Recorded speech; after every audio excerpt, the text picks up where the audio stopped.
Ko'pchilik telefon qilib yoki yozasizlarda necha pul bilan boshlashim mumkin? O'zingizga mahsulot bilan boshlaysiz. Qanaqa mahsulot kerak ro'zg'oringizga? Bolalaringizga salfetka deysizmi? Yunayotgan shampun deysizmi bolalaringizga? Nima kerak? Oilangizga nima kerak? Hammaga har xil narsa kerak oilasiga, to'g'rimi? Kimdir shampun oladi, kimdir gelli dush oladi, kimdir boshqa va hokazo. Tualet uchun sredstvalar, освежитель deysizmi? Vanna uchun, tualet uchun sredstvalar bor. Mana narxini ko'rishingiz mumkin. Uyingiz uchun mahsulotlar mana 36900 har xili bor. Bu hali katalog narxi.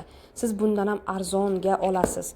Vanna uchun sredstvalar mana 2 baravar yangi novinkalarimiz chiqqan. Yangi novinka. Mana zasor uchun sredstvalar, rakovina uchun sredstvalar.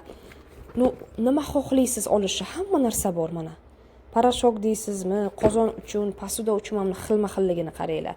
Keldingiz, tanladingiz, ichki narxda oldingiz, mazza qilasiz, tamom, to'ylaysiz, mahsulotingiz keladi. Mana sariq narxda hozir ikkita sariq narxda mahsulot olsangiz, xohlang bitta bundan, xohlang bitta bundan oling, sizga tekinga keladi. Bu 37 mingdan ham arzon keladi. Ko'chada unaqa narx yo'q-ku, qizlar. Mana ikkita tovar olish kerak deyapti.